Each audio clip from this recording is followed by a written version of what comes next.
I greet you all with warmth and joy in my heart. You are known and familiar to me. We are soulmates as we all go down the same path together, but each in our own unique way. Today, I would like to speak about the female energy and how it can thrive at this time, because this is essential for the change in consciousness that humanity as a whole needs in order to move forward. There is a need for balance between the male and the female energies, both in the world as a whole and in the lives of individuals. The female energy has long been suppressed, damaged, and injured, and this has led to the dominance of a one-sided male energy. At first glance, it might seem that the balance has already been addressed. Women in many countries have virtually the same rights as men. In those parts of the world, a woman can manifest herself as freely as a man, enjoy an education, career, position of power, and is able to amass wealth. Yet at a deeper level, something is missing and out of balance. What actually happens when a woman strives for equality in this way is that she appropriates the male energy of dominance and control, and starts using it for her own self-interest and ambition. That is not wrong in itself, but the question is whether doing that deeply fulfills the female soul, just as the additional question is whether the male soul is deeply fulfilled through amassing power and dominance. At this time, there are more and more people searching for a deeper fulfillment. They want to live from inspiration and connected with Earth and their fellow human beings, trusting in their hearts instead of reacting to fear. These are ideals that now touch the hearts of young people. The old male energy of control and coercion has outlived its ages-old course. There is a new generation who thinks and feels differently. And herein lies the opportunity for an actual resurrection of the female energy, which not only includes a recovery of social and political rights and freedom for women, but also a true healing of deep inner wounds that have been done to the female psyche. What has happened to the female energy in the past? It has been disempowered in many ways, both by mental and physical violence, and that history has been recorded, so I need not go into it here. My attention here is focused primarily on how the inner female energy has been affected by this violence. If you look at the collective female aura, as exemplified in the energy field of an average woman, you will see a void, a hole, in the area of the belly. The area of the lower energy centers, the root, navel, and solar plexus chakras, has become disempowered and empty. For many women, there exist in those centers, and usually only half-consciously, feelings of unworthiness, fear, and uncertainty. The original female power of the belly is one of being vital and grounded. A woman by her nature feels connected with Earth and the rhythms of the seasons, and the wisdom in her heart is one based on a natural sense of self-worth. Unfortunately, this has gotten lost through the ages, and without that base, that natural strength in the belly, a woman cannot connect in a balanced way with the world around her. She easily gives too much of herself to others and loses herself in that giving, and so she often is unable to take up her personal space and set boundaries. If you have been wounded to the core through rejection, sexual violence, and humiliation, a shift in your energy field will occur. Your consciousness leaves your belly, which is the seat of emotion, connection, and intimacy. When it is too painful to be present in that area of your body, you will dissociate from yourself and pull your consciousness out of the belly. Your consciousness then rises up and lodges in the upper part of your aura, with the result that feelings become dull, and depression can settle in, or a feeling of fatigue and of not having full access to your energy. In addition to the trauma of the violence that has taken place, and the deep emotional confusion that arises as a result, there is also now the sadness and the emptiness of having lost yourself. This is, in short, what has happened to the female psyche. Even though not all individual women exhibit this pattern to the same degree, this has still been a general trend, which one can summarize as follows. The belly, which is the seat of emotion, sexuality, and intimacy, and is naturally and strongly connected with Earth, is relatively empty. It feels threatening to be present there, both because of the pain that lingers there as a memory and because of the power that lies dormant there. It is scary to encounter that power.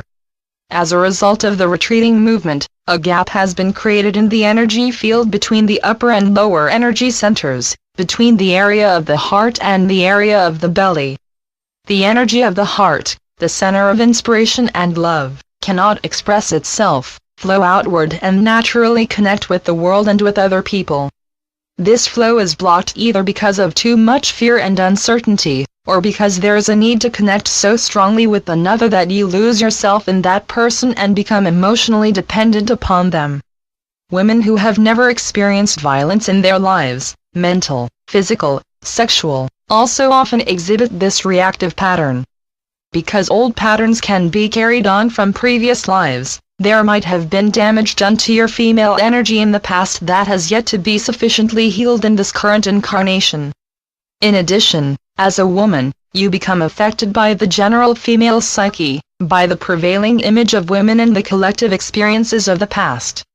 Each woman has to deal with what I am describing here. It is not easy or natural for any woman to own the power of her belly and really be present from her heart in a grounded, self-aware way. Because this is a time of transformation of consciousness, it has now become all the more necessary to heal the energetic wound in the belly. If you are going to develop on the spiritual path, and you feel the urge to live from your heart and your most sincere inspiration, you will discover that you, as a woman, are faced with deep-seated fears. To stand out, to make yourself greater, and to enter into conflicts, does not come easily, and brings you face to face with tough questions about self-esteem and being true to yourself.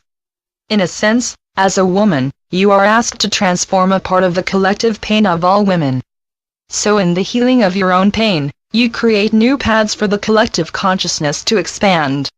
Spiritual development is widely seen as opening your heart, connecting with others through love, and letting go of your ego. However, for women who have to deal with a lack of strength in their belly, this is where a number of pitfalls lurk. If you connect to others without remaining solidly present in your belly, in your center, connected with your needs and your truth, then connection with others can quickly lead to a loss of self, and even to exhaustion. If you are a highly sensitive person with an open heart chakra, who easily senses other people's moods and emotions, you will benefit from a solid sense of your own limits, and for that you need a strong ego. And by strong ego I mean you need a clear sense of where you end and where the other person begins. That sense enables you to be aware when you give too much, perhaps because you want to be liked or you dare not say no. What a healthy ego affords is that you feel clearly and accurately what is happening with you in your interaction with other people.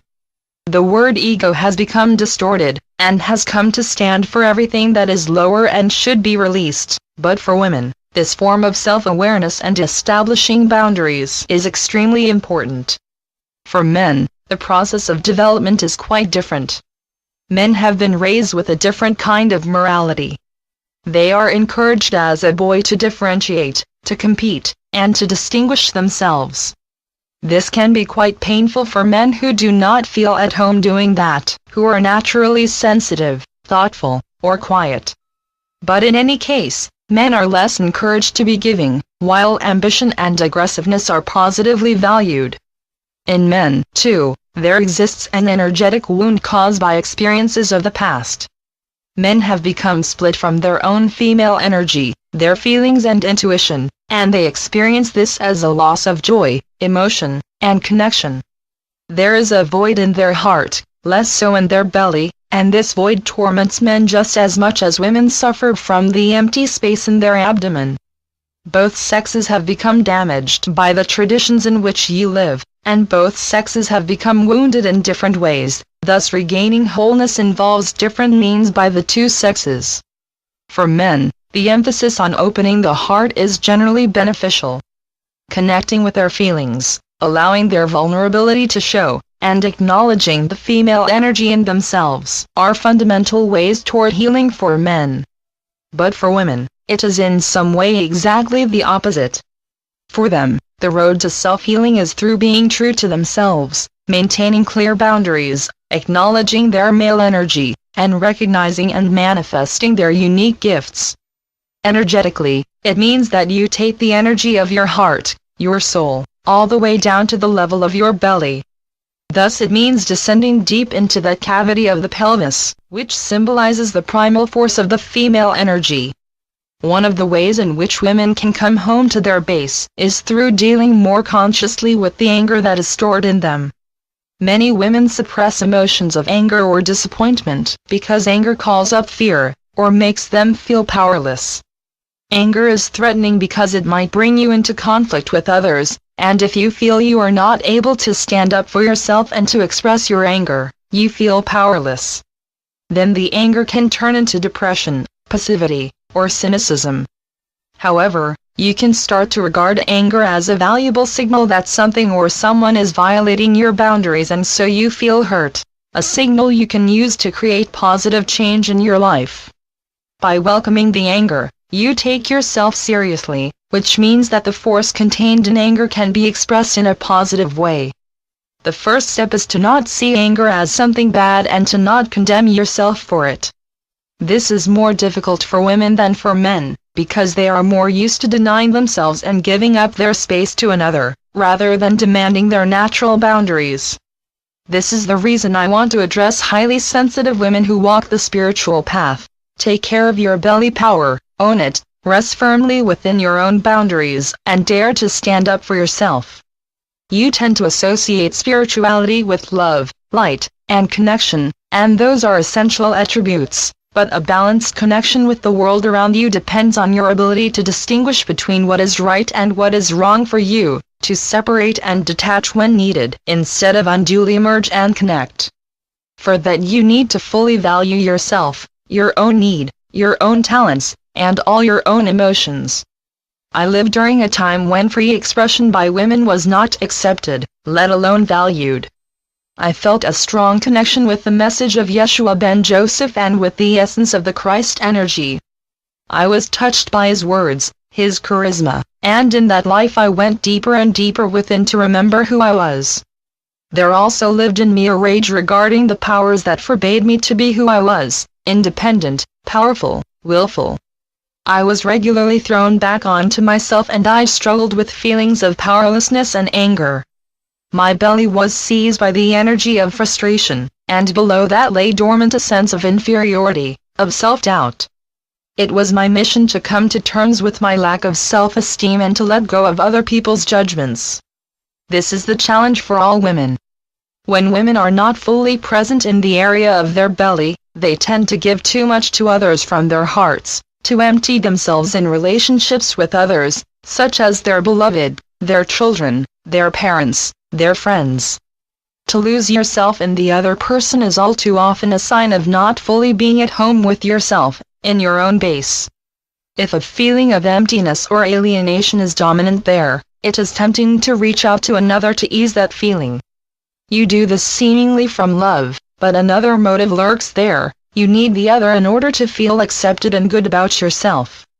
However, true spiritual growth means you learn to question, from what motive am I connecting with the world around me, with my beloved, my friends, my children, my parents? Now choose one of those relationships and put your attention on your belly.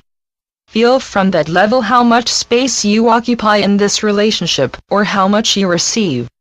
For example, imagine your loved one and ask within, do I feel fully accepted in the area of my belly when in his presence? Do the same with a girlfriend. Breathe deep into your center as you think of her and feel your response. Do you feel something is blocking or preventing your breath? Experiment with this as a guided meditation. The key question is, can your belly relax in the relationship? Do you feel accepted and are you free to be yourself? Or do you feel you have to make all the effort and posture yourself in an unnatural way? Perhaps you feel depleted of energy when you are with the other person. Then your consciousness rises up toward your head and your awareness leaves your foundation, your belly. When that happens, do not condemn yourself, but look with loving honesty at your own fear of being true to yourself and of taking up your rightful space.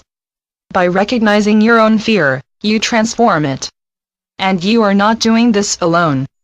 The collective energy field of women is changing. What you give to yourself benefits others and vice versa.